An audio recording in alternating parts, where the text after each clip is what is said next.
হঠাৎ ঘরে মেহমান আসলো, কি করব ভেবে পাচ্ছি না। তাই এক চুলায় চা বসিয়ে দিয়েই ঝটপট এই বিস্কিটটা বানিয়ে নিলাম। খেতেও দারুণ হয়েছিল আর কালারটা হয়েছিল মাশাআল্লাহ অনেক সুন্দর। আজকের চায়ের আড্ডা তো বেশ জমে গিয়েছিল। তাহলে চলুন ঝটপট এই মজার বিস্কিটের রেসিপিটা দেখে নিই। একটি মিক্সিং বোলে নিয়ে নিচ্ছি হাফ কাপ পরিমাণ রান্নার রেগুলার সয়াবিন তেল, সাথে দিয়ে দিচ্ছি 1/3 কাপ গুঁড়ো চিনি। চিনিটাকে আমি ব্লেন্ডার জারে গুঁড়ো করে নিয়েছি।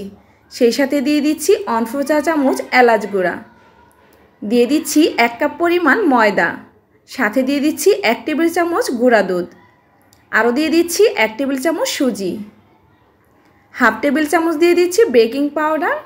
এবার সবগুলো উপকরণ হাতের সাহায্যে খুব ভালোভাবে মেখে নিতে হবে। মাখানোর সময় একদমই তাড়াহুড়া করা যাবে না, একটু সময় নিয়ে মেখে নিতে হবে।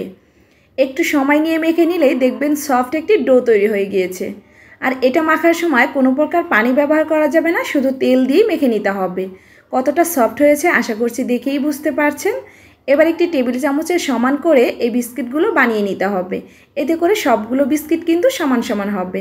একটি স্টিলের প্লেট নিয়ে নিয়েছি আর এর মধ্যে অল্প একটু তেল ব্রাশ করে নিচ্ছি। এতে করে বিস্কিটগুলো বেক করার পর খুব সহজেই উঠে আসবে।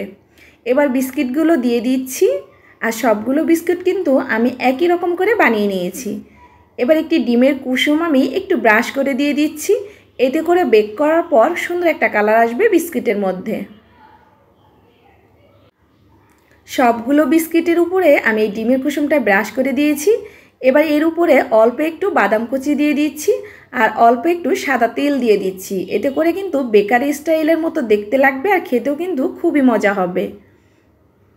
এবার এই বিস্কিটগুলোকে আমি চুলায় বেক করব। আপনারা চাইলে কিন্তু ওভেনেও বেক করতে পারেন, তবে আজকে আমি চুলায় বেক করে দেখাবো। চুলায় আমি একটি ফ্রাই প্যান বসিয়ে দিয়েছি, এর মাঝে একটি স্ট্যান্ড বসিয়ে দিচ্ছি। এবার আমি বিস্কিটের প্লেটটা দিয়ে দিচ্ছি আর ঢাকনা দিয়ে ঢেকে দিচ্ছি। চুলার আঁচটাকে এবার একদম লো আঁচে রেখে বেক করে নিব যতক্ষণ না এই বিস্কিটে সুন্দর একটা কালার চলে আসছে। বেশ কিছুক্ষণ পর আমি ঢাকনাটা তুলে নিচ্ছি আর দেখতেই পাচ্ছেন বিস্কিটে কিন্তু অনেক সুন্দর একটা কালার এসেছে। এবার চুলা থেকে নামিয়ে আমি ঠান্ডা করে পরিবেশন করছি। বিস্কিটগুলো গরম অবস্থায় একটু নরম থাকবে, তবে এটা ঠান্ডা হয়ে যাবার পর অনেকটাই ক্রিস্পি হয়ে যাবে। বিস্কিটগুলো খেতে কিন্তু দারুণ ছিল। আজকের চায়ের আড্ডা তো একদমই জমে গিয়েছিল। এইরকম মজাদার বিস্কিট কিন্তু আপনি ঘরেই ঝটপট বানিয়ে নিতে পারবেন খুবই সহজে আর কম সময়ে। এক চুলাতে চা বসিয়ে অন্য চুলাতে এই বিস্কিটগুলো বানিয়ে নিতে পারবেন।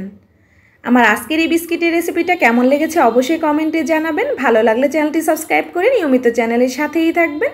সবাই ভালো থাকবেন, সুস্থ থাকবেন। আজকের মতো এখানে বিদায় নিচ্ছি। সবাইকে অনেক অনেক ধন্যবাদ। আল্লাহ হাফেজ।